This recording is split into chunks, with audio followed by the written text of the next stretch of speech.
Hello, on this special day when we are 1 month away from Kenobi, I welcome you gladly to the Star Wars Universe podcast. We have Kenobi-specific content coming out. We're going to do more of it. I've got some great guests lined up, but today we're talking about Star Wars Rebels Season 3, Episodes 3, 4, and 5, along with some listener feedback and a couple words from our sponsor. All that and more after a commercial break we have no control over.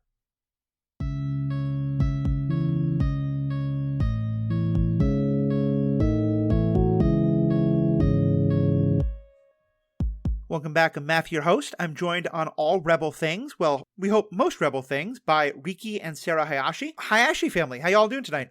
We're good. She's the Rebel spy. What? No, who told you? I have no idea what you're talking about. We're not going to figure that out. Let's get to some feedback, though, because we got some great feedback. First, just a comment that I think we discussed already, but I think this guy goes in great detail, so it's important to talk about it. Also, before I read this first piece of feedback, it does contain spoilers for both the Clone Wars and Mandalorian, so if you don't want to hear that, I'd skip ahead about 2 or 3 minutes. And this feedback comes from Mike Danq. I think I'm pronouncing that right. I'm sorry, Michael Danq. Well, he says Michael Danq and then Mike Danq, so I hope that one's okay, but if I get the last name wrong, please correct us. They write, you mentioned that you were unsure about the owl in Star Wars Rebels. This is going back a couple episodes to before Twilight of the Apprentice. We're like, oh yeah, there's that owl. What's that mean? The owl's name is Morai, and it is the manifestation of the sister from the Star Wars The Clone Wars Mortis trilogy of episodes entitled The Mortis Trilogy. Very original title. In those episodes, Ahsoka dies and is brought back to life when the sister transfers her life essence into Ahsoka. The owl from that point on can be seen near Ahsoka in some episodes, most notably in the season finale when Vader finds Ahsoka's lightsaber. You can see Morai flying overhead. Morai is also visible in the Mandalorian episode, in which Ahsoka debuts, perched in a tree as the Mandalorian approaches Ahsoka's location. As well in later Rebels episodes, as you'll notice as the series progresses. Hope that helps, Mike Danq. Yeah, that's awesome. I remember some of those details, but I think I hadn't put all those pieces together. I think we had gotten established, someone else had written in and reminded us, or one of you two had reminded me, that the owl was associated with Ahsoka, but I just love getting all that detail. Yeah, I think we had Paul on to talk about Twilight of the Apprentice, and I know Paul remembered too, and Riki had done a little bit of reading into it, but yeah, it's so cool. And I love that it's on Sabine's armor now too, right? Mm-hmm. Yeah, I just love that so much. I think it's such a great just way of building a through line and of showing that the little things that happen do continue. You know, Ahsoka had this experience and it's never going away. It's not just, it happened, we're done. Well, those were not my favorite episodes, the Mortis trilogy, so I did have to look it up. I'm going to need you two to remember these details about those episodes, because I've just blocked it from my memory. I have goldfish brain. I can't remember details. Everything is a brand new experience to me. I mean, that's why we need great fans like Michael. Yes. So there we go. So our second piece of feedback, we started to get into this question a little bit, and Wedge Forever has written in and asked, you talked about if mind control was darker than other Force uses. If Ezra had pushed the walker off the ledge, instead of mind controlling the driver of the walker to make them fall off the ledge, would that have been okay? I mean, okay? No. As dark? Like, probably not as dark. He's still, like, murdering a dude, right? But it is, like, enemy war as hell, as we talked about last week. But I think there is something less, like, psychologically dark about that, right? I'm just trying to put myself in the mind of the Chicken Walker pilot. Having somebody mind control me to basically commit suicide versus somebody shoving me over a ledge. The first is significantly darker than the latter, in my opinion. Yes, I agree. Mind control is one of the worst things you can do, in my opinion, because so much about conflict between good and evil often comes down to this idea of free will. You know, you often see villains who take control and say, this is for your own good. Like, I'm doing this to stop famine and war. But they take away people's free will and turn them into automatons or like a hive mind that they control, and the heroes fight against that. So I think free will is one of the most important things in our lives, and I think in fiction it comes out in this way where if you overtake someone's free will, that is very evil. And so, yeah, I think if Ezra had pushed the walker if Ezra had used his lightsaber to deflect bolts so that it blew up. Obviously killing is on some level morally wrong, but I think subjugating someone's free will is probably one of the worst things you. Yeah, I think I Wedge. Let me put words in your mouth. So feel free to correct me if I'm wrong. But I think I'm coming from the same perspective that Wedge is coming from. I think 99% of the time I completely agree with you. When you're in a literal life or death, they're trying to kill you, and you might have to kill them to stop them. I'm not sure that the method you use to kill them matters that much. Like, in the end, they're still as dead. And you're right, there might be like a moment or two of psychological terror more. We see our heroes sometimes like they light the building on fire that the enemies are in. We've certainly seen in one of the episodes we're going to talk about today, Hera blows up a building that a number of Imperials are in, that including maybe some not so terrible Imperials. I don't know, and fans definitely write in and let me know. I wonder if I'm getting too jaded by watching all these war movies, but I guess to me, like, war is wrong, war is terrible. I don't want people to ever fight wars. But when you're in that war situation, killing civilians, all of that kind of stuff, to me, I think, yes, there should be rules of war. It's not that anything goes in warfare. But I think when it comes to like soldiers on a battlefield, if your goal is to kill someone, the method by which you kill them, I'm not sure it matters. Especially if there's a sense of like, if you don't do it this way, you might die. Your side might not win, when it is the side of good and right and justice and all the ridiculousness of that statement, to be sure. But I think when we talk about Jedi and the Force, when we see them use this power, it is to confuse enemies, it is to deflect their attention from something. So I think even within the Jedi, when they use this power, they are very careful about how they use it. It's like it reminds me a lot of, I know we talk about Avatar the Last Airbender on this podcast a whole ton, but like the idea of bloodbending and how that is like seen as significantly worse than using other powers, or like just waterbending or whatever, because it's overtaking the body of another person. And I feel like, yeah, this violation of bodily autonomy is kind of like a weird thing. I do want to put like giant asterisks after all of this and be like, being told to do something for like the greater health of an entire population of people is not subverting your free will, and I'm not gonna like get in a giant truck and rally against it in that way. Please and thank you. Right. I agree that it's bad to kill somebody. Yeah.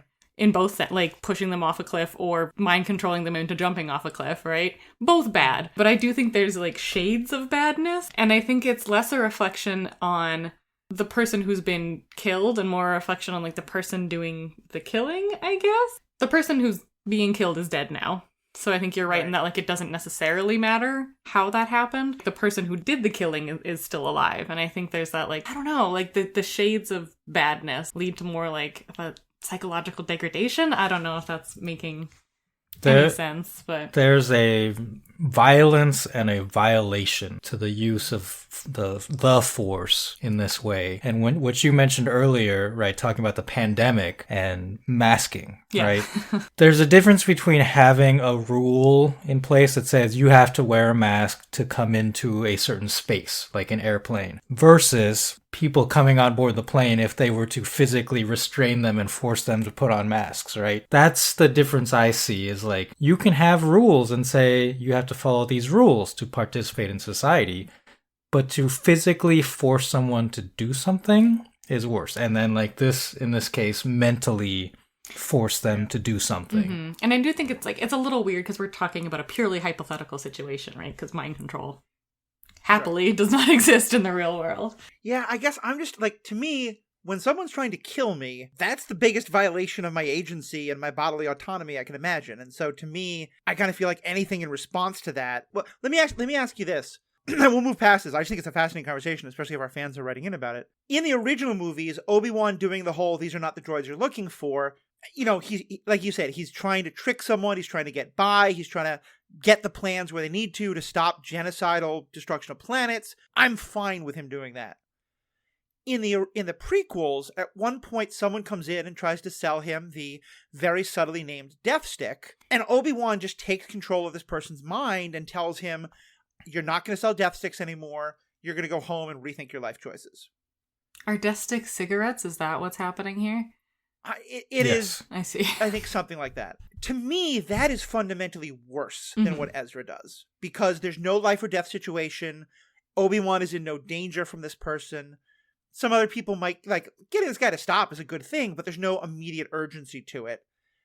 Which do you think is worse, what Ezra does or what Obi-Wan does? What Ezra does.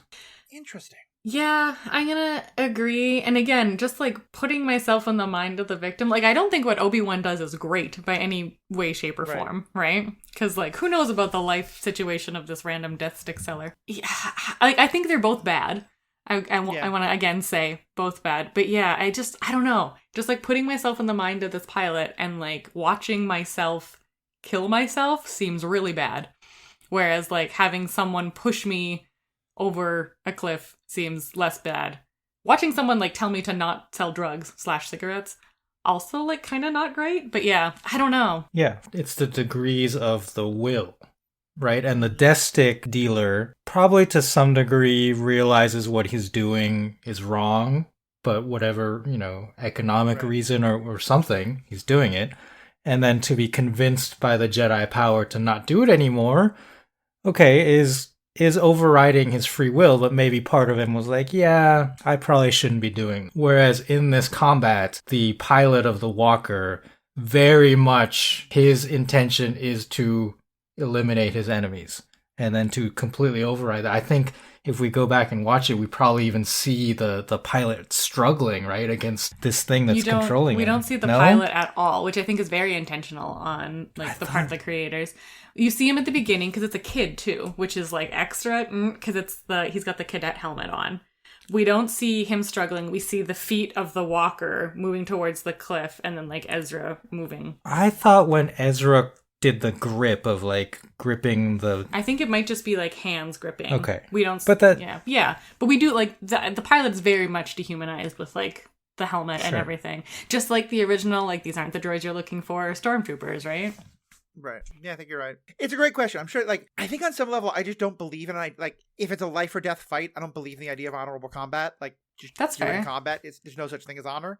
But it's a great question, and I think, I don't believe that because I think, like, not killing non-combatants, not attacking, like, food, like, there's all sorts of things I think there. I think all war is hell and all is terrible. Mm-hmm. But yeah, I just don't see it. But that's why I love we're having these conversations, and we will keep visiting these kind of questions. We're going to dive back into the episodes in just 1 second, but I do want to quickly say that this episode is brought to you in part by support by Manscaped. They're the best in people's below-the-waist grooming for those who have outer genitals. Manscaped offers precision-engineered tools for your family jewels.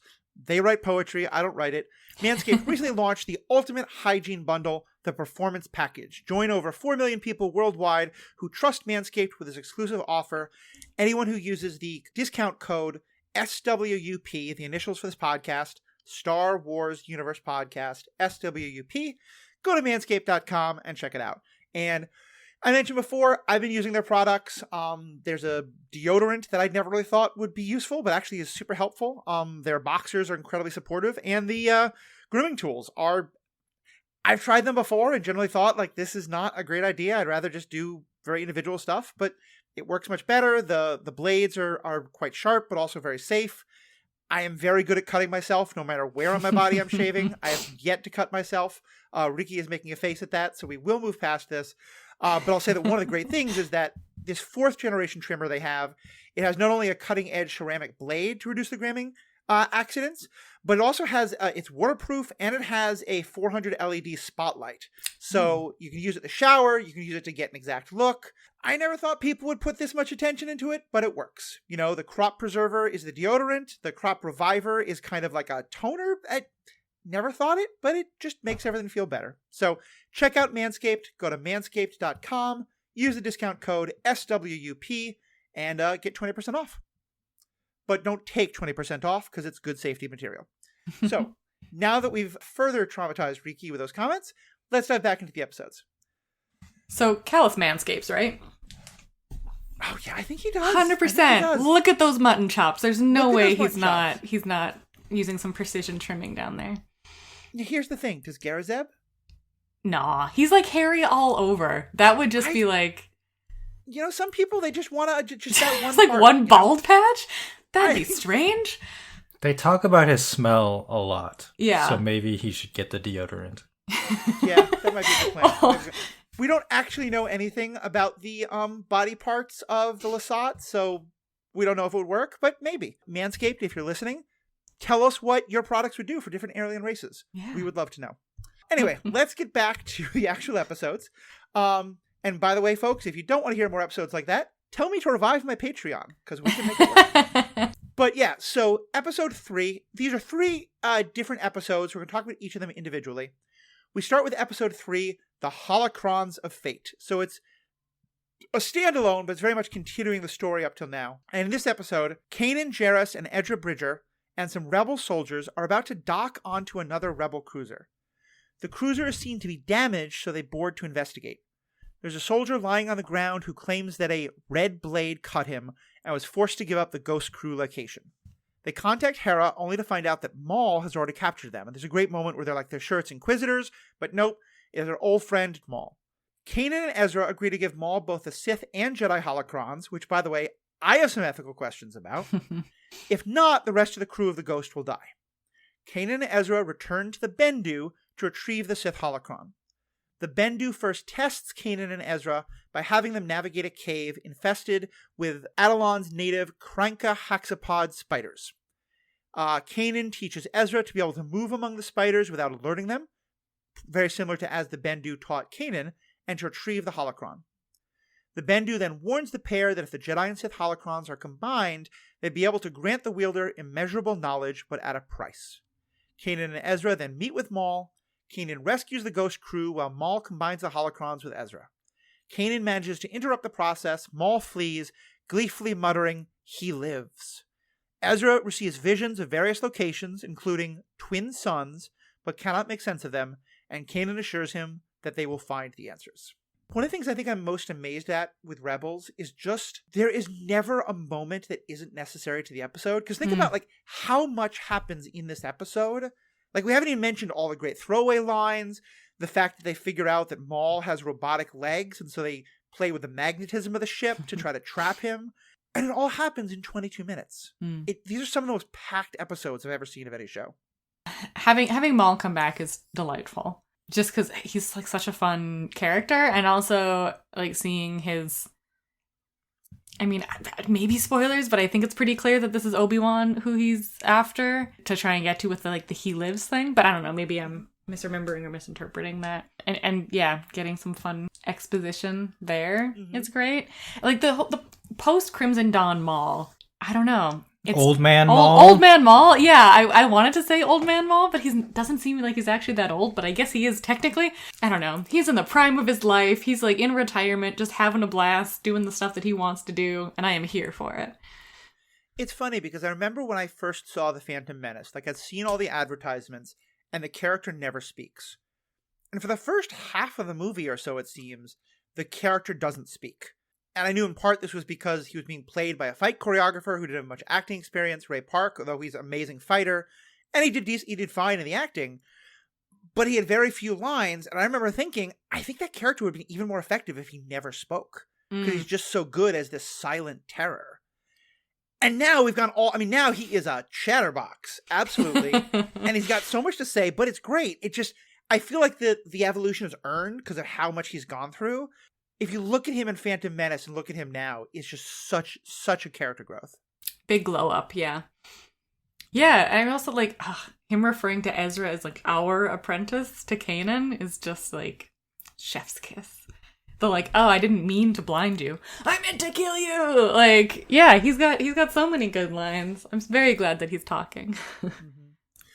I love when he has the crew captive, but what he says to Hera is, and I quote, "Would it be rude of me to request a tour of your ship?" Like he just has this kind of like genteelness that is so out of place for him, and you know he's mocking, but it's just something wonderful. I don't know if he is mocking. I think he's got like similar to Hondo vibes in that it's this like rules of engagement kind of thing. Like Hondo's in it for the laughs and in it for himself, and like Hondo loves Hondo and money, whereas like I mean like Maul's clearly got vengeance against the Sith, the Jedi, anyone who's ever wronged him. That one kid who looked at him funny, like highest on his priority list, but I think he still has the sort of rules of engagement decorum where he's like, I'm a guest on your ship. Please give me a tour. I will murder you if you don't, but I'm going to ask politely first. It's very mirrored by something we'll see in the next episode where Grand Admiral Thrawn refers to his prisoner, whose house he discovers they're in, as his host. Yeah. So yeah, it's actually kind of interesting. It's that same like genteelness from both of them. Mm-hmm. Thrawn might be actually a better comparison to Maul, but because they both have that like kind of cold, calculated creepiness about them. Yeah. I disagree with these words, genteel, calculated, cold. I think Maul is just pure rage, and he tries to hide it, but he just can't. He does have those moments where he talks like that, but something happens and he just snaps and he just flies off the handle pretty much immediately. And it's kind of terrifying, especially like compared to Thrawn. I don't know that we will ever see Thrawn angry because that's his character. You don't think he gives off the vibe that he could snap at any minute? He grabs an officer by the collar and is about to shake him and then apologizes. Yeah. Okay. See, I think Thrawn also has big, like... Well, we'll talk about Thrawn. Sure, yeah, we'll talk about Thrawn in the next episode. But I agree that I think Maul is this like simmering pile of rage. Maybe charismatic is a better word than like cold or genteel. Sure. Yeah, I don't think I would use cold, but I do use I think he wants to be, in part because I think he genuinely, when he says our apprentice, he genuinely wants Kanan and him to team up and be like, okay, I tried to kill you, no big deal. Like, I love when he says to Maul, to Ezra says, you betrayed me. And he says, no, I betrayed your friends. Yeah. And he means that so sincerely. Like, yeah. No, he genuinely wants Ezra as his apprentice. No doubt. Yeah. Yes. Maul has little brother syndrome. Yeah. Right? Where he was Sidious's apprentice and he saw what Sidious did and became, and he's jealous. Right. He wants that. He wants maybe not necessarily an empire, but he tries to form criminal empires, right, in the underworld. I think succeeds in forming criminal empires. But fails every time. Yeah. Crimson Dawn was like a big thing for a long time. He mentions that when he's talking to Sabine, he mentions that I ruled your planet, which for like 5 days. Yeah. But I mean, how many of us have ruled a planet? But yeah, no, good point. Like, yeah. But he keeps grasping at these like Sith things. And like the apprentice, the same thing. He had his brother as an apprentice for, like a couple of months maybe before Sidious knocked him off. So he just wants that so badly. And I think he wants Ezra to be his apprentice. Back to how he ended the episode with a line about he lives. I think it's actually kind of wonderfully obscure because I think you're right. It very much could be Obi-Wan. I think it also could be Anakin because they saw the twin sons and we know that he had, Maul fought, Maul tried to stop them from getting baby Anakin. And then I think during the Clone Wars, Maul and Anakin definitely had some fights and Maul knew about Anakin. But also, this is more of a stretch. But I think the fact that Padme was pregnant, but that the idea that Anakin would have had children, but they died, is something I think that at least in dark side circles, maybe is getting, that he might have known that. And so it could also be Anakin's child lives. Sure. I mean, I think any of those are possible. Yeah. I mean, we're kind of sticking with Tatooine because of the twin sons thing, even though like there's probably a lot of planets that have two sons. But I mean... Yeah. For us, Tatooine's the most relevant, most important. But I agree. Like any of that could be true. Like it leaves it open enough to be a bunch of different things. Based on Clone Wars Season 7, when Maul and Ahsoka have their epic duel, and it runs parallel to Revenge of the Sith plot, and all of the Jedi in those episodes and Maul sense what's happening. I believe he says something to Ahsoka along the lines of basically like that Sidious has chosen his new apprentice and it's your master. So I don't think it's a stretch for Maul to know that Anakin has become Darth Vader. Yeah, I think that could be it too. Here's the moral question I want to ask. And I know this is not superhero ethics, but we're going to do at least 2 of these because the show's bringing up some great questions. I think, this is my hot take, and you all can talk me out of it, that when our heroes are told that the only way to save the lives of their loved one or their family member or their friends is to hand the villain an incredible amount of power with which they can do incredibly destructive, terrible things. Granted, almost all the time, our heroes figure out a way to save everything. But I think going into the intention of, I'm okay giving Maul this power because it'll let my friends live, I don't think that's okay. Like, I had the same problem in the MCU with, like, you know, Gamora telling Thanos how to get one of the stones in order to save Nebula's life. Like, of course, it's horrible watching her be tortured, but he gets to kill trillions of people because of the power she helps give him. Yeah, I completely agree. Especially, like, you're giving them the power to also just kill your friends anyway, right? But I don't think I would make that decision because I'm, like, I know the logical part and the, like, my feelings part. But I agree that I wish they would have had, like, a plan in place. Like, yeah, okay, we're going to tell them that we're going to give them both the holocrons, but we're not actually going to do it. But the fact that they're just like, you got us. Here's both holocrons. We know full well what will happen if you bring these together. Right. Yeah, it doesn't feel great. This is just a fiction thing, though. Yeah. I don't think you can have fiction where characters act in the way you say, Matthew, and still respect them as our protagonists. Well, and also, like, we wouldn't have much of a story to watch after, anyway, yeah. Well, I've been rewatching some old episodes of Clone Wars because I've gotten my partner Mary into it. And the thing where I think is most interesting is that Kanan's one of the ones saying we should do this. That's 100% about attachment. Mm-hmm. Like Yoda specifically said, you know, he says to Luke, you have to be willing to let your friends die on Bespin. He says to other Padawans in the Clone Wars, like, look, sometimes you have to let the people you care about die as part of the larger war. And to not do that is attachment. And so, yeah, I think you're right for the story, but I still think it's also interesting to question it. But it's also interesting to me that in Kanan being a part of it, he's violating such a big part of the Jedi Code. And I think I agree with you there, but yeah, I just think it's really interesting to look at from that perspective. Yeah, I especially thought it was weird that they didn't have, like, any sort of plan of, like, attempting to screw Maul over, even a little bit, right? It was just the, like, okay, you got us. We'll give you the mega weapon. Yeah, it seems. Yeah, I mean, he gets away because he's like, oh, I learned something, peace out. But he could have just, like, been like, cool, you gave me a nuclear bomb with these 2 holocrons. I'm taking them. Good to go. Yeah, I mean, like, it seems like Ezra does develop a bit of a, like, okay, it's all right, I'm going to prevent him from doing this, from actually putting it together and using it. Mm-hmm. And then, like, doesn't, but kind of does when, like, the rest of the ghost folks come in and sort of snap him out of this, like, ooh, but look, there's power behind that door and knowledge, and I can see all the things that I want to see. Yeah, and they end up, like, muddling this vision together. Like, do we ever find out what Ezra was looking for? Just, like, a way to help his friends? Ezra is looking for a way to destroy the Sith. Mm-hmm. Right. But does he actually see anything related to that, or does he just see Maul's vision? No, I think he was overridden by Maul. Mm-mm. Well, but he sees the twin sons, and we know that the person who will bring balance to the Force is born on Tatooine. And we also know that the person who will, the 2 people who will wipe out the Sith are, you know, Anakin and his son, who are both from Tatooine. So I think he gets a major clue. He just doesn't know to interpret it yet. But I think we, the audience, are supposed to know, oh, okay, this is definitely pointing to Anakin and to Luke because they're the ones who, by some definitions, bring balance to the Force. By some definitions, wipe out the Sith. And, like, I mean, we get into all questions of that. That's a whole other thing. But yeah.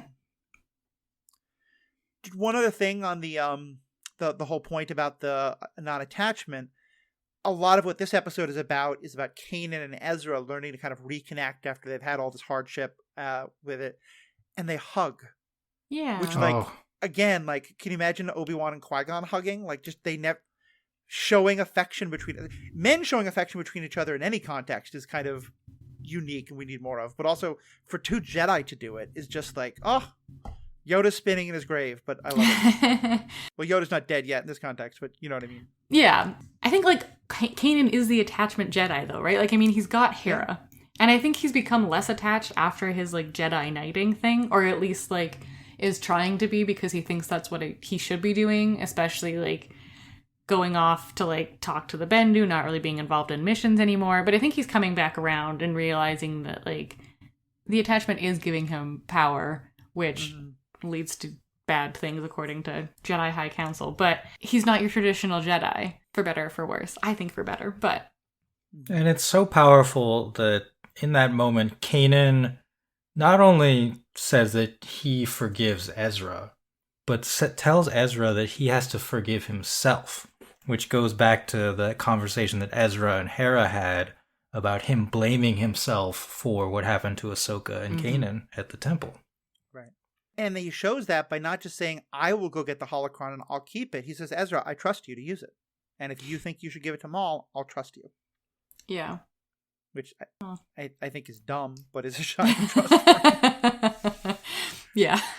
There's so much more we could say. I just want to say one more about this episode, and then we should probably move on, although I'll let you all have a last word too if you want it. There's a moment when Kanan gets sucked out of the ship and then kind of uses the Force to come back in and to fly in back to the ship. Mm-hmm. And I wrote in my notes, space vacuum doesn't work like that. But then I Googled it, because I'm not an astrophysicist, and found fairly convincing evidence that a human body can actually exist in the vacuum of space for up to about 15 seconds. Because there's nothing actually there. It's incredibly cold, but like there's nothing that's like taking the heat out of your body at quite the same rate. I'm not a scientist. Don't yell at me in the comments, but I'll attach a link to the article that talked about this. But also, yeah, like it's not the cold that's going to kill you, it's the asphyxiation. And if you get back inside within like 15 to 20 seconds, you're probably going to be fine. Mm-hmm. Yeah. So take that, all you Last Jedi haters and Leia haters. No, I mean, Kanan does it too. I like that he had like ice crystals forming on him, because you're right. Like again, not an astrophysicist either, but my understanding is also that like the fact that there's no air in space is what's going to kill you, and then being very cold. Right. If you could like have just oxygen with you. But yeah, I don't know. I liked that he had ice crystals, especially because Riki and I have just watched Visions recently, and there's an episode where there's two characters just like existing in outer space, no nothing whatsoever, and I'm like, you're both frozen to death. I don't know what's happening here. Mm-hmm. It's like, yay, thanks, Kanan. That's pretty great. Yeah. Who wants to read the episode summary of episode 4, The Antilles Extraction? The rebellion begins suffering heavy casualties due to Imperial ambushes on their convoys, and they risk running out of pilots. Fortunately, they receive a new tip from Fulcrum that several Imperial cadets at Sky Strike Academy are willing to defect. And this is a different Fulcrum than Ahsoka. Sabine is selected to infiltrate the academy, and she meets and befriends a fellow cadet named Wedge Antilles. Ezra and Kanan wait in space with a transport ready to evacuate Sabine once she finds the defectors. Meanwhile, Governor Price and Agent Callus arrive at the academy to root out the defectors. Sabine figures out Wedge is one of the defectors and assures him that she will get him and his friends, Hobby and Rake, into the rebellion. Price then organizes a trap by arranging a training flight in space. Sabine and Wedge take the bait, only to find out that their fighters have been sabotaged. Sabine, Wedge, and Hobby are captured, and Rake is killed when Ezra and Kanan are forced to retreat. Price attempts to interrogate Sabine, but Sabine manages to knock her out and escape, freeing Wedge and Hobby as well. Callus secretly provides assistance to Sabine in order to repay his debt to Zeb. Sabine and Wedge manage to steal a TIE bomber, rendezvous with Ezra, and return to the rebel base safely. I think Wedge Antilles is one of the great examples of, like, to me, you know, Boba Fett has this like tiny little appearance in the movies. He also appears in the cartoon of the holiday special. He becomes a fan favorite, and now, you know, he gets his own TV show. But I think of Wedge Antilles as kind of like the character who just had this incredible life after the movies, because he appears in the movies. He's in every one of the movies, but he never probably has more than 3 or 4 lines, maybe 5 or 6 in Empire Strikes Back. But then, like, there's an entire series of books about him, all the Rogue Squadron books, where he's the head of Rogue Squadron. He appears in so many books in the Legends canon. He appears in a number of books in the canon now. It should be Legends and canon, but yeah, fair enough. I'm bad with words. He appeared in the Rise of Skywalker. They got the actor back 30 years later, which was great. Wedge is just, you know, they took that small role and he became a fan favorite, and now he's just everywhere, and I kind of love it. Yeah, I mean, so in New Hope, it's like he and Luke know each other from like not the academy, because Luke never went to the academy. Well, no, right? it's him They're and Biggs No, who knew each other. yeah. Oh, sorry. Yeah, Biggs Darklighter. Also a Yep. great name. Is it just that Wedge Antilles has a cool name? Is that why he's so beloved? No, it's because he's the only like non-main character to be in all three movies. Okay. And he's the only pilot to survive both the Battle of Yavin and Endor. Okay. And he twice saves Luke. Well, once he saves Luke battling the Death Star, and then when Luke is unable to fire a harpoon to stop the Walker in Empire, Wedge and his gunner do it instead. Cool. So I think he just gets a lot of cool, but and I love that we're basically seeing his origin story as a pilot now. Yeah, I mean, it makes sense that he like defected from the Imperial Academy. It seems like Imperial Academy was a thing that a lot of people were recruited into before really realizing that the Empire was super evil, is super evil. Yeah, and it was neat hearing like Wedge's name, Hobby's name, and it's like, we know these people. Rake? I don't remember him. Yeah, the most red shirt character you could get in Star Wars. Yeah. It's like, here are two characters you recognize from the movies. And one third. you don't. Which one will die? Yeah. Well, here's the thing. I thought the little bit of tension at least introduced is that I didn't know if Rake was going to die as a red shirt or if he was the one who was going to go tell the Imperials, hey, these two are planning to escape. Like, Sure. He was either a red shirt or a rat, but I didn't know which one. And like, I honestly wasn't expecting him to die this episode. I thought we'd at least get him for a couple episodes existing and then he'd be like our optional throwaway, but no. And so we've talked about Wedge. Hobby is one of the named other pilots in Rogue Squadron and Empire Strikes Back in the Hoth speeder battle. And he does not die on screen, but it has been established that he dies in that battle. Mm-hmm. Crashing into General Veers's AT-AT, in fact. And his name is not actually Hobby. Yeah. So at the end of this episode, Sabine comes back with Wedge and Hobby and introduces them and calls, Wedge Lieutenant, I believe, Wedge Antilles, which is weird because why would you retain your rank, but whatever. It's like airline points, it carries over. And then also, and she does like this awkward pause, Hobby, no last name. So it's like, what the heck is Hobby's last name? I looked it up. His Hobby is actually just a nickname that he goes by. His name is Derek Clivian. So there you go. Derek. I mean, like, I know we have, like, Luke and other pretty normal names, but for some reason, it just feels so... You've got, like, Wedge Antilles, Biggs Darklighter, Derek. I don't know. Clivian? Clivian is, like, a little, yeah. Like, I know Obi-Wan goes by the nickname Old Ben, but to me, like, it's never just Ben Kenobi, and that's why Ben Solo... Like, it sounds like such a dumb name. Like, but even, okay, like, I don't know. I don't mind Ben Solo as much as Derek Clivian. I don't know. Like, Ben Luke, right? Like, Luke is just, like, a normal, quote unquote, here we go. Like, a Western canon name, right? It's like a biblical name. It's very, quote unquote, normal, right? It's not a name that George Lucas made up specifically for this movie. But yeah, I don't know. Derek. I mean, Benjamin's pretty biblical. Yeah, right? And it's like, I don't know. It's fun. It's funny to me for some reason. I don't know. Well, so what'd y'all think of this episode overall? Yeah, okay, let's talk about that instead of Derek Cleveland. So I believe this episode is the first time we see TIE interceptors on Rebels, right? And if you're not familiar, the regular TIE fighter is just the kind of hexagonal winged one, and then the TIE interceptors have the pointed wings that point forward with blasters on them. Right. And it's very interesting because originally in the movies, TIE interceptors don't show up until Return of the Jedi. So within Star Wars fandom, it was thought that was a new fighter that was developed during the course of the Rebellion. And that is kind of how they played it off. But now we see the TIE interceptors actually predate the Battle of Yavin. Right. Yeah, no, I think it's really interesting that we get to see them. It definitely raises a lot of questions that I hope this is going to answer. I love this episode because I love things that deepen our understanding of the world. And especially, but again, I find this episode kind of, I'm sorry, I'm on such the ethics kick today, but I find this episode kind of morally troubling in a good way, because as you said, Sarah, like what we're seeing is that there's lots of pilots, lots of people in the Empire in general who maybe sign up and then start to have real moral questions. To me, like, part of the thing, and Lucas did this very intentionally, he made everyone nameless and faceless behind those white stormtrooper masks because he wanted you to feel no problem slaughtering them by the literal millions when they blow them all up in the Death Star.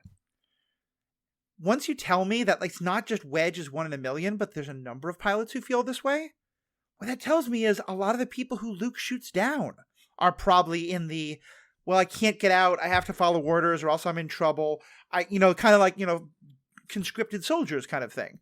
And in some cases, child soldiers. And like, I don't know, it just makes everything about Star Wars a lot. The idea that Star Wars is a good war in which we're only killing the bad people. The authors of the show are just kind of being like, nope, it's not that easy. Sorry, folks. There were good people wearing Imperial uniforms who just maybe didn't get a chance to get out. Maybe I shouldn't say good people because I think, like, I don't want to just say, well, they're just following orders, because obviously that's a horrible sentiment. But, like, they're at least morally questioned. I wonder how many people would have left if a Sabine had come to get them.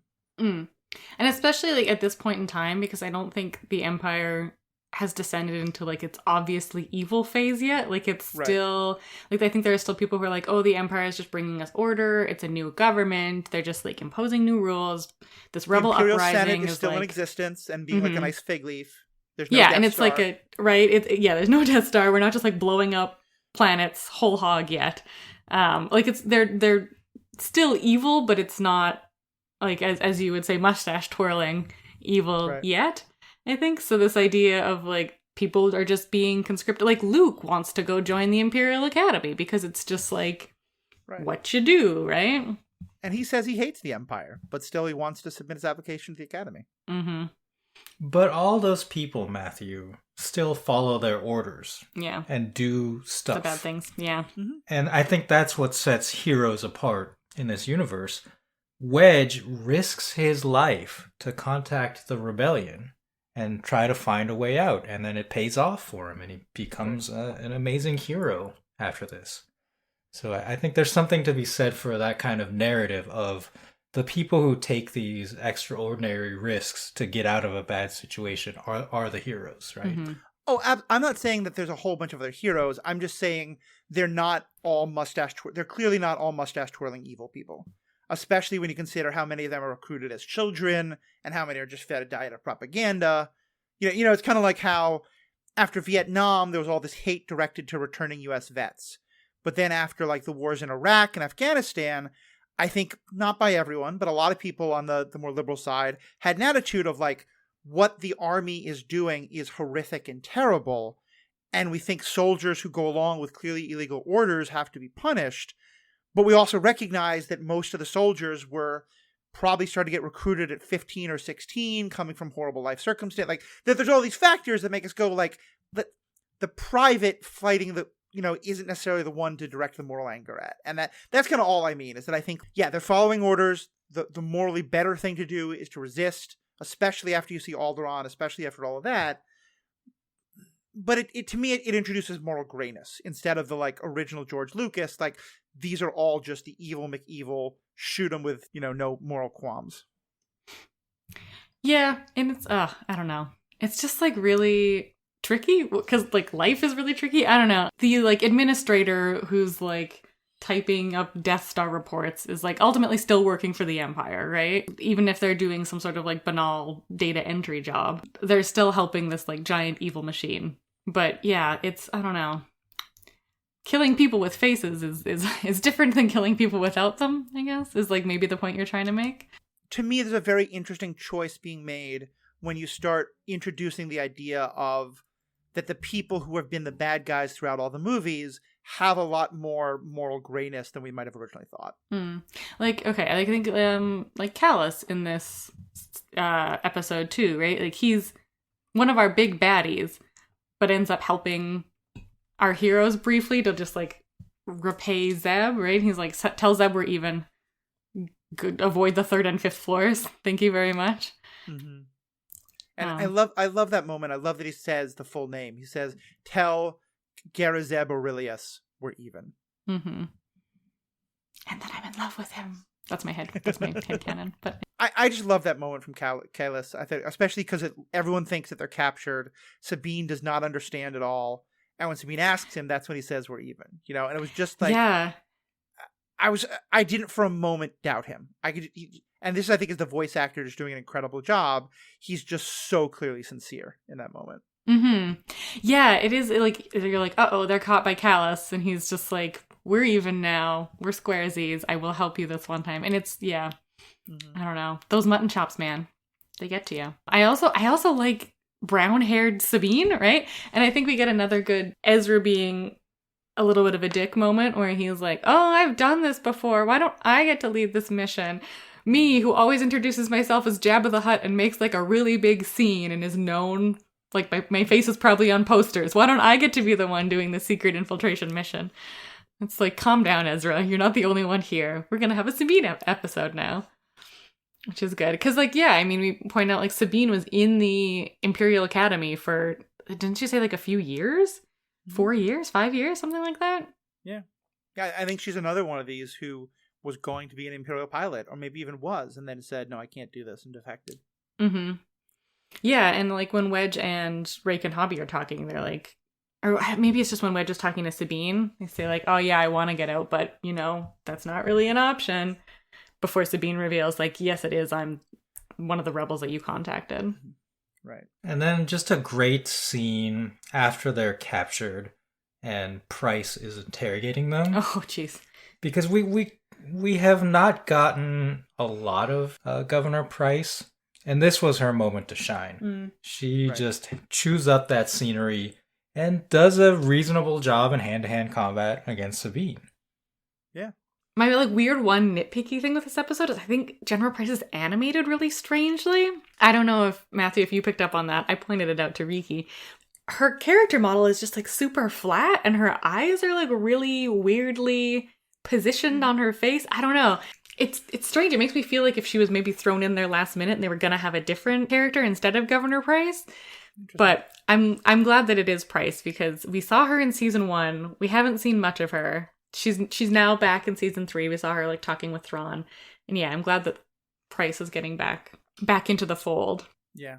I'm not good with artistic stuff, so I didn't notice that at all, but that doesn't mean it's not there by any means. And I'll also say, I think I may have mentioned this in a different podcast, but I just want to say again here, I love seeing Price, especially because Thrawn is back, because if you read the canonical now Thrawn novels, the first one, I think it's just called Star Wars Thrawn, makes clear that Thrawn and Price share a lot of history. Nothing romantic or anything, but like they both come up together through the Imperial bureaucracy.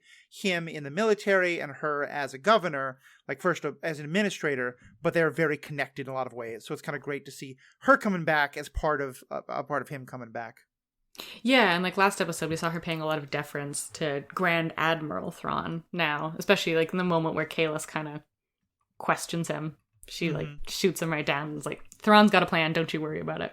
Yep. Don't you worry your mutton chops. There was also a kind of funny moment in the interrogation room when Wedge accidentally gives up Sabine's name, right? And I don't know if this was intentional, but it felt like a nod to the Legends novels where Wedge often goes on missions, like undercover missions, and is very bad at it. So that's like part of his character. Is like he's a fighter pilot. They send him on these missions, gosh knows why, and he's just like not a very good spy. I think that probably, yeah. Like I think there's a lot of clear stuff. I mean, Thrawn himself is such a throwback to the Legends canon that, yeah, that seems accurate to me. And I mean, I just love that moment also from like, this is why the Ghost has their like nicknames. The Ghost crew has their nicknames, right? And oftentimes they'll not use them. And Riki and I yell at the TV like, don't say their real name. I mean, it's a constant problem on superhero shows too. Like you can't just go out and be like, Barry! Yeah. You have to call him the Flash. Well, and in the next episode, we're going to talk about the problems that happen when the Empire discovers the identity of one of the people on the ship. So, yeah. One thing I just want to say quickly about this is more a throwback to last episode, but it is so great to see Sabine get her own episode and to really focus on her. And I just loved one little moment from the last episode when Darth Maul's getting the tour of the ship. He like, oh, you see Zeb's room, and it's like, oh, it smells so bad. And then you see a room that we're not told, but it's clearly Sabine's room because it looks like, the 16-year-old emo punk kid who's not allowed to be in art class, so they just draw on the walls of their room everywhere. And like Maul looks and is like, ugh, so artistic, or something like that. I think it says colorful or something like that. Exactly. And in a moment, like there's no one who could live in this room except. I think that's the first time we've seen Sabine's room, or at least the first time in a while. We saw it in season 1, but we hadn't seen it season 2. So it's been a while. Years, so yeah. Any other last things on this episode before we move to our last one? Last one. All right, episode 5. Riki, do you want to do the honors? Okay. Episode 5, Hera's Heroes. The Ghost crew makes a supply run to the Twi'lek Resistance on Ryloth, only to find out from Cham that under Thrawn's leadership, the Imperials have begun to seize the upper hand and have captured their home and converted it into their headquarters. This also means that their Kalikori, an important family heirloom, is in Imperial hands as well. Determined to retrieve her Kalikori, Hera decides to return to her home and infiltrate the Imperial headquarters. She and Ezra sneak into the base while the rest of the crew and Cham distract the Imperial patrols. However, Thrawn predicts Hera's actions and captures her and Ezra and decides to keep her Kalikori for himself. He then arranges a deal with Cham where Hera and Ezra's lives will be spared if Cham turns himself in. However, with Chopper's help, Hera creates a distraction by destroying her home and the Imperial HQ with explosives, and everybody escapes on the Ghost. Meanwhile, Thrawn observes the entire event, and impressed with Hera's ingenuity, decides to let the rebels escape. Back on the Ghost, Hera reassures her crew that even though she wasn't able to recover her Kalikori, the most important thing is that she's back with her family and friends. The true Kalikori was inside her all along. Oh my gosh, no. First of all, I didn't clock that it's called Hera's Heroes. It's presumably a reference to Hogan's Heroes. Heck yeah. Yeah. So that's fun. I also, there's so much I love about this episode, but there's so much that I hate about this episode, too. Really? Okay, what'd you not like? It seems weirdly contrived. The MacGuffin comes out of nowhere as this, important family heirloom that we've just finding out exists. And she goes back to Cham's office, the head of Ryloth, to get this one family heirloom. It just feels weird. If it had been okay, we're going back in to break in to get a hard drive with some information on it that's really important, and we've got that to Chopper, but oh wait, we're here, let's go grab my Kalikori. It's this important family heirloom. My dad and I are on better terms now, so I feel like we should grab that. And then these events transpire, I think I'd be a little more chill with it. And I know they acknowledge in the episode that Hera going back for this item is maybe a little extra and needlessly dangerous, but it seems so needlessly dangerous, especially for this item that we're only just learning about. She, at the end of the episode, is just oh, it doesn't matter that I don't have it, right? It feels weird that she went back exclusively for that into such a dangerous situation. I think they do a good job of establishing the importance of it. Yeah. And especially the connection to her mother, who is passed. And we see, the events that led to that in the Bad Batch, right? Yeah. Right. So that, to me, having seen the Bad Batch, that really adds to this episode. I think maybe on first watch it could have seemed a little weird, but I really like the use of the Kalikori as a MacGuffin, as you said. Yeah. I think and maybe this is also one of those kind of it's a bit of a redirect, and if I thought more about it, the first time I watched it, I was just so happy that, because we'd gotten Thrawn back, but we hadn't really seen much of him using his kind of magic, I understand your art, so I understand you, which granted, if you actually think about it, makes no sense whatsoever, but it's kind of an awesome thing that's established about him as in the character all the way back to those Legends novels. And so yeah, I really like watching him do that. I think as you say that, I'm kind of yeah, I guess. If they maybe made this more of an arc and had more of maybe like, Hera and Chom were still having conflict. And so this was like, Chom had like accused her of like not caring about the family, or like they were back together. I think they could have done more to solidify it, but I felt like there was so much else that was so good in the episode that I kind of let it slide. But again, that fans, let us know. I'd be curious to see if other people were really bothered by it, because it does seem kind of out of the blue, but I guess it just feels earned by the rest of the episode. Yeah, I mean, the rest of the episode is fantastic. I really like it. I love that we get to like Chopper's origin story too, which is just like wonderful and delightful. And just like being back on Ryloth, seeing Thrawn. I do agree that Thrawn's superpower of like, I understand your art, so I understand you, is maybe like blown a little bit out of proportion. But like, tell me you don't look at Guernica and get like a feeling about pre-World War I Spain. Yeah, no, okay. Art. No, I definitely do. I just wonder if I could look at Guernica, Michelangelo, and African art, or something from like, the Inuit people, and say, oh, looking at these 4 things tells me everything I need to know about humans. Yeah, okay, yeah, no, agreed, completely. And I know that that's like what Thrawn ends up doing, and like, I don't know, I guess like spoiler alerts for the book, but Riki was telling me that like he does it with a piece of music too, and it's kind of like, okay, Thrawn, you're just being Sherlock Holmes at like the later. Okay, but let's talk about this. Okay. His powers, as you say, of perception, right? Yeah. In the novels is complete BS and makes no sense. What he does here is not that. Mm-hmm. Right? Like, he shows a deep respect to Ryloth's culture and understands that. So he recognizes the Kalikori, right? So that's part 1. And then he sees a fresco, right? Fresco? No. It's like a mosaic mural. Yeah. Yeah, he sees a mosaic picture on the wall and recognizes Hera. Right. So like those, like, it's art. Yes, it's all art. But he does not like look at a piece of art from a culture and then figure out their battle strategy, as he does in the novels multiple times. Yeah, like that's if you looked at the Kalikori and was like, okay, I know that she'll always bank left after this fighting maneuver. Yeah.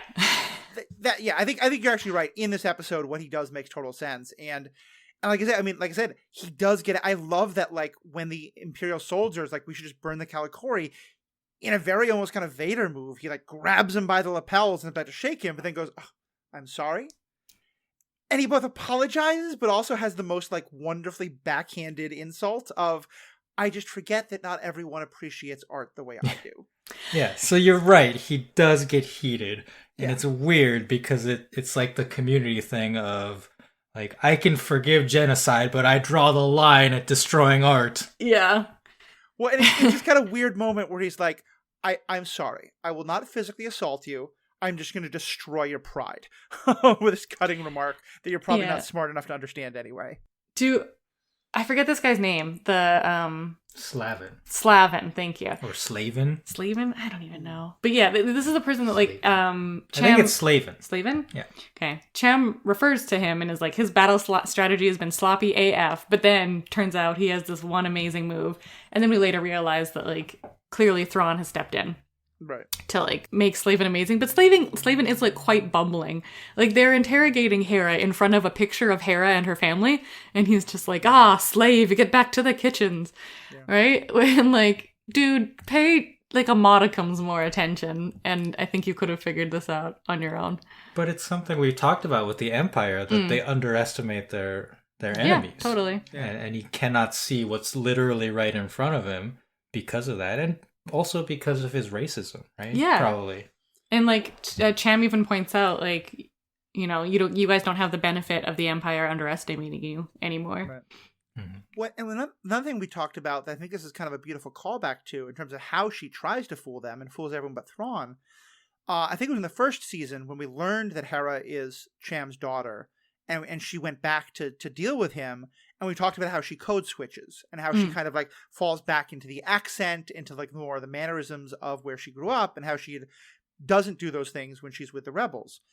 I love that here it's very intentional. She speaks in accent and in a version that sounds kind of, I think it's very intended to make someone sound like, oh, they're not very intelligent. Like they're kind of a rural person, a peasant person who's just here because they're a servant. And like, none of that's true. It's all just like the racist assumptions you would put onto that kind of tone of voice. Before we saw her code switching as necessary, here she's code switching particularly to take advantage of the racism and the idiocy of the Empire, which I just love. Yeah, she's using it like stealth, like part of her stealth undercover mission, right? Because Ezra's in there too, dressed in brand new, the stormtrooper biker armor, which has a name and you know what it is. Scout. Thank you, Scout Troopers.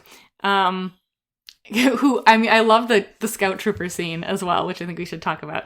But yeah, like it's very clear like she's putting it on, and she would have gotten away with it too if it weren't for that meddling Thrawn. Yeah, that's a phrase we'll probably use a lot over these next 2 seasons. Yeah. And at the end of the episode, when Thrawn lets them go, he talks about this as an experiment. So I think he was trying to see how Hera would react in this situation and ultimately escape, right? And he lets them escape without putting up a fight. Yeah. Because, we saw previously he let them escape as well because he said that's only 3 ships, don't worry about it. He's trying to track down like the full rebel fleet and trying to learn their battle strategies. Right. And that's what I like about this episode, is that he doesn't learn battle strategies from looking at art.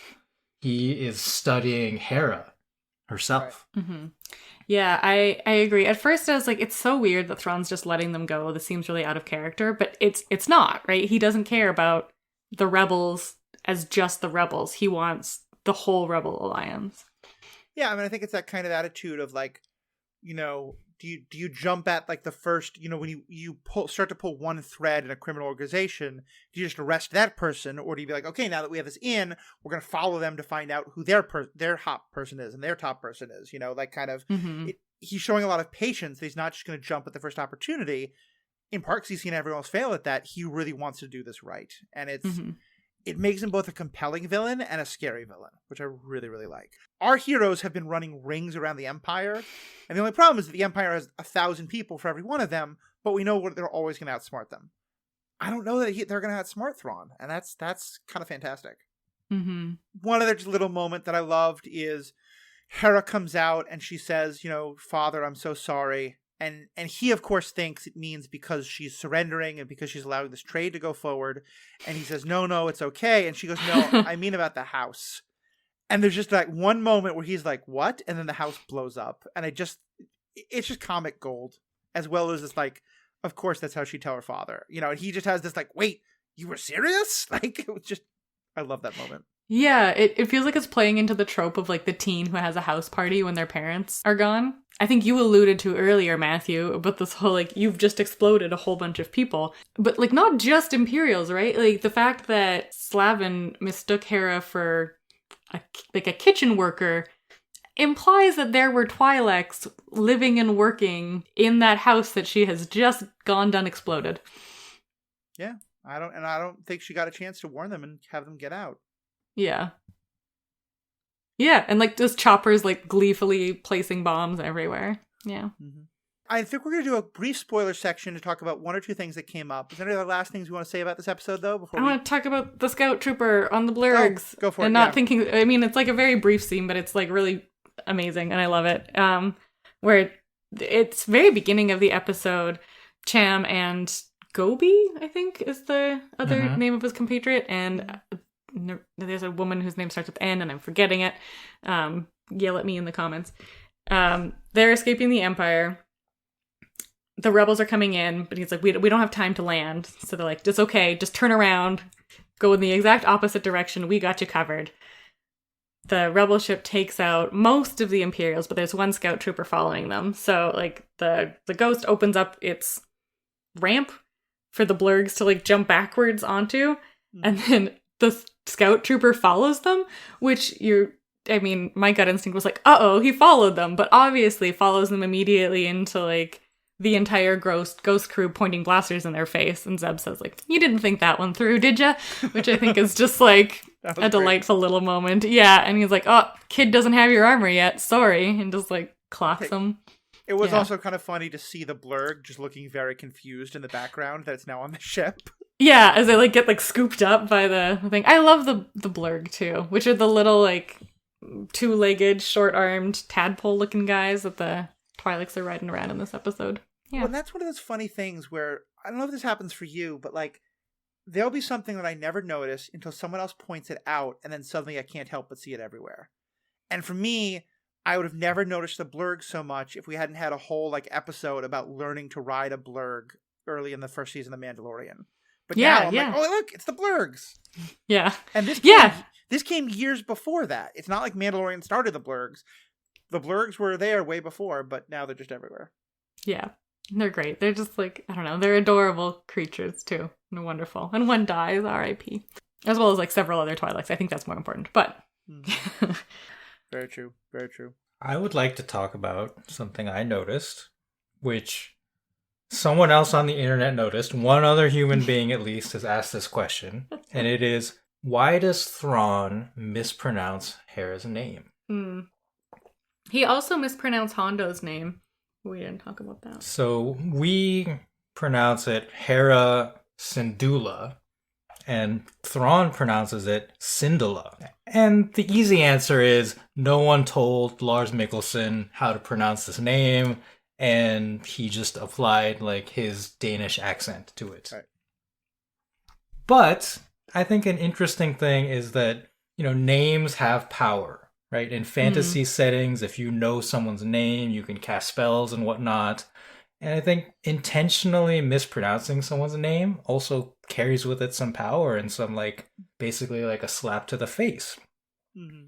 And especially for someone like Thrawn, whose own name is really weird. His actual Chiss name is Mithron Nuru Odo. Right. And I believe it's actually Anakin who nicknames him Thrawn because he cannot figure out how to pronounce that whole thing. Actually, no, it's, and this is just, it's only really explained in the books, it's that Chiss names often have 3 parts, and they have to do with, their family and their history, and so you often use what's called, the middle sect, because, his name is, Myth, apostrophe, Ron, I think, apostrophe something, or Raw, apostrophe, N something, so you always take, the last syllable from the first part, the entire second part, and then the first syllable of the third part. Huh. And it's Thrawn who says to Anakin, just call him Thrawn. I just read those books. Sorry. No, it's great. It's great. I love it.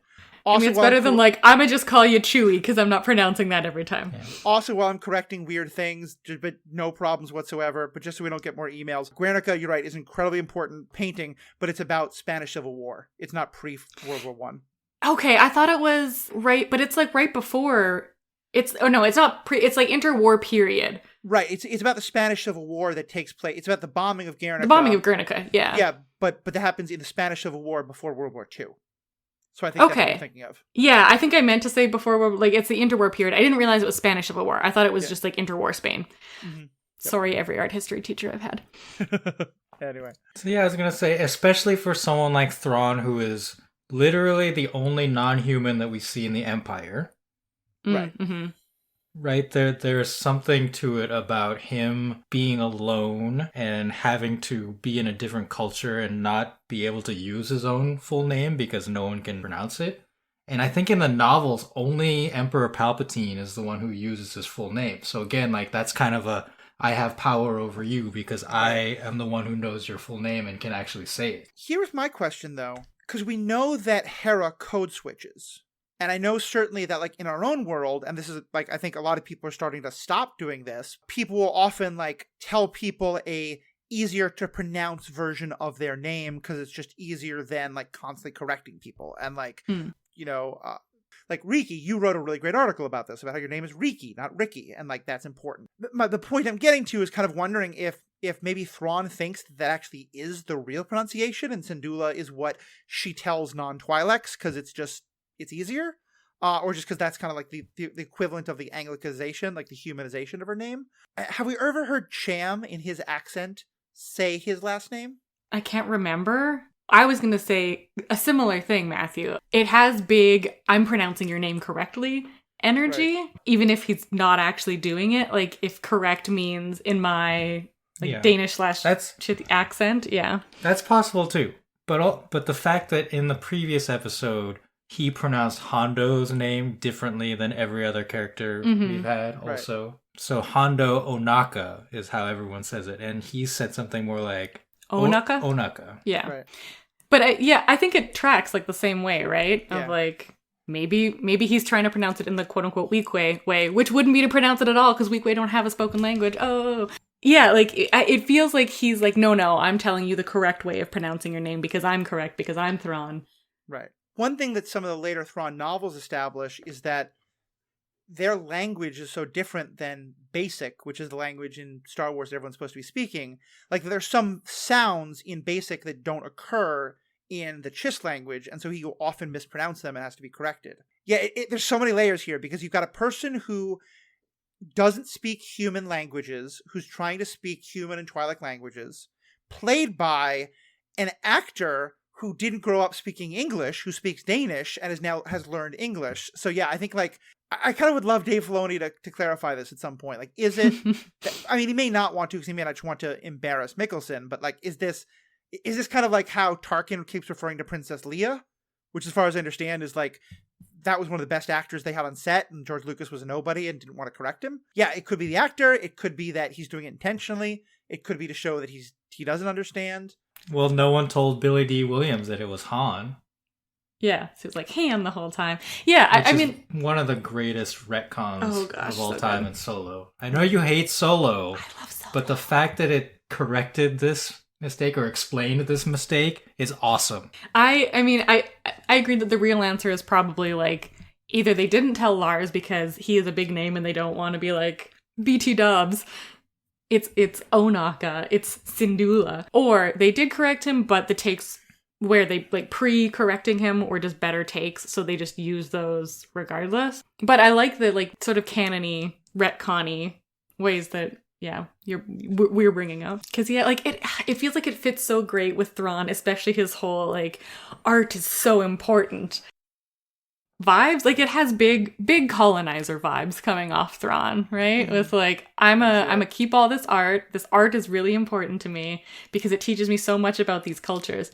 The people of those cultures, no, screw them. Yeah. But the art is really cool, and I know how to correctly pronounce the names, and yeah. I mean, like, I don't know if Timothy Zahn's ever talked about this, but I have to imagine that there's some like British imperial person who was like rather famously known for being like, oh no, I want to go into, again, I'm using the language at that time, like, the darkest heart of Africa to find their art, to learn more about these peoples, that kind of thing. And like, I wonder if there was any like actual historical figure who helped inspire this, because you're right, it's 100% colonizer energy.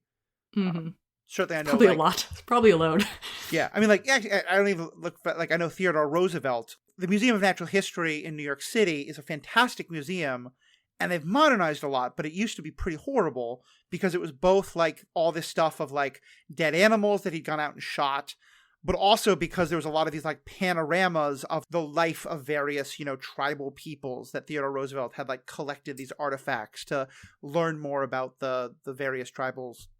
Groups and stuff like that. So yeah, well, like the British Museum also has like Elgin marbles still. Oh yeah. And like a whole bunch of other. I think they've got pharaohs and various other like Egyptian artifacts that the people whose like culture that's those artifacts were stolen from are like, can we have those back, please? And they're like, no, we're protecting them. The British Museum currently has the most lawsuits in process against it of any institution in the world, because I think more than 100 nations are in the process of suing the British Museum to get their stuff back.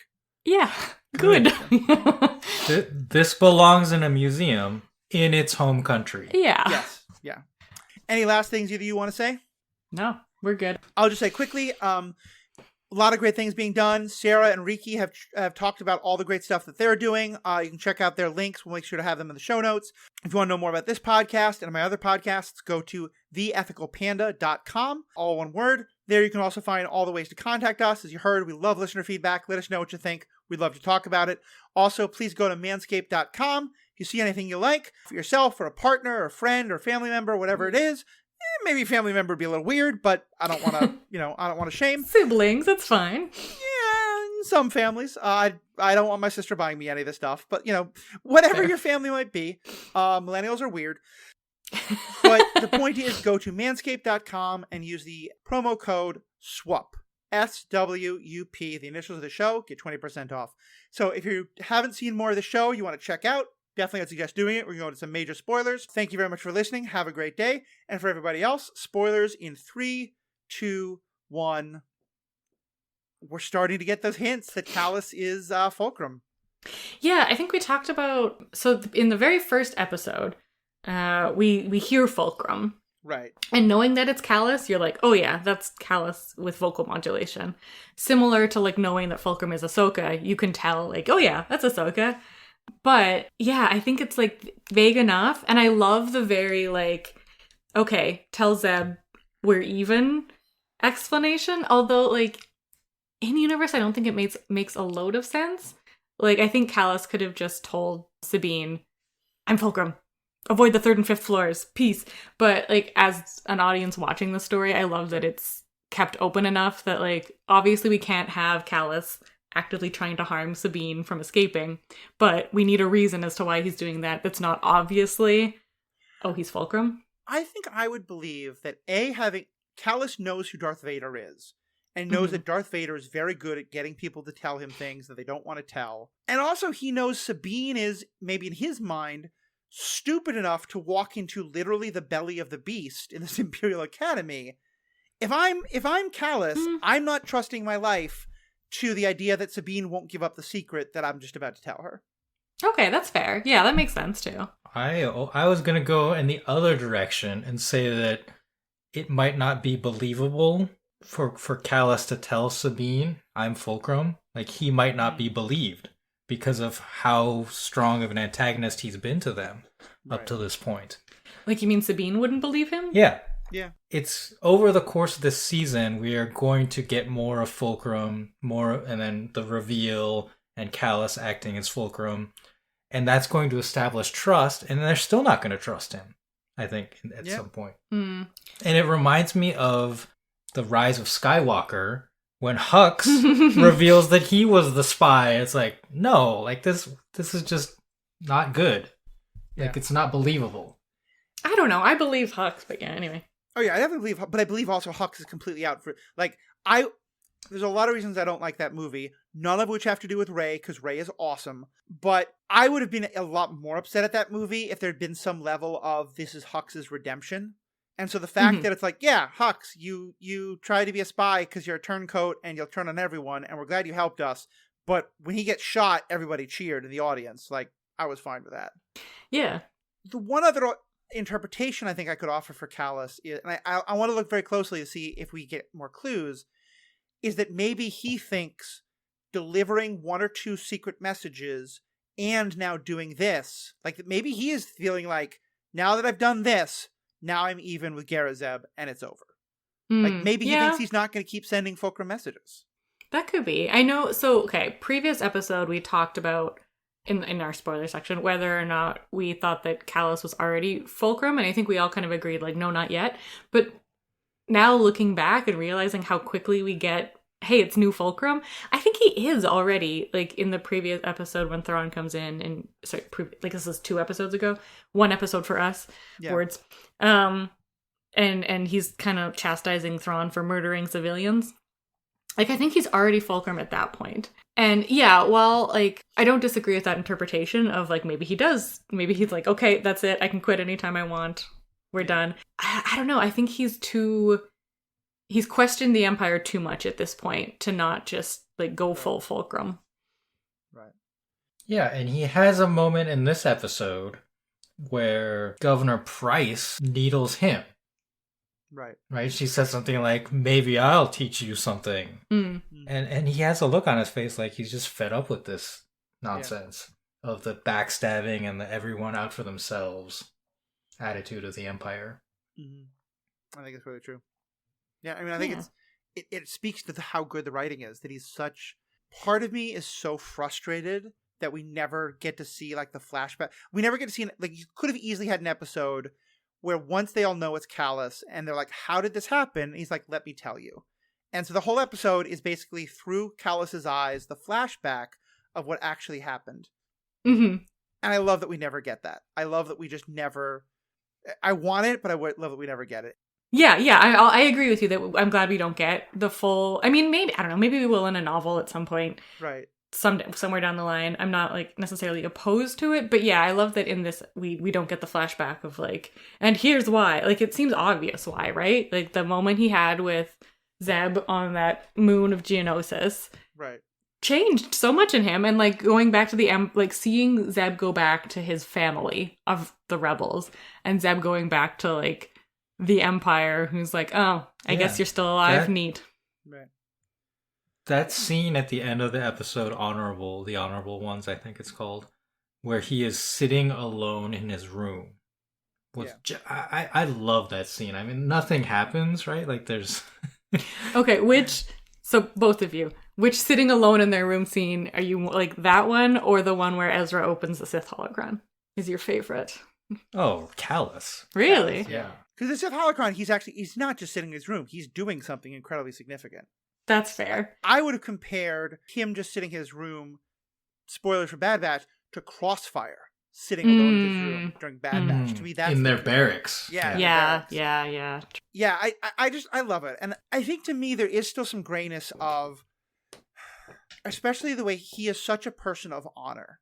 And I think he's also someone for whom disloyalty is hard for him to believe, like that he would do. I could see him being the sort of person who's having all of these doubts about the Empire, but he can't say to himself, I am going to betray my oath to the Empire.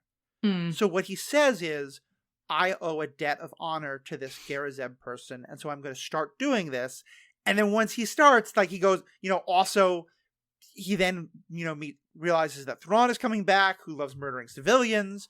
Now, as we saw in the last episode, the Empire is attacking unarmed civilian transports, even when they're like, please don't shoot us, like we surrender.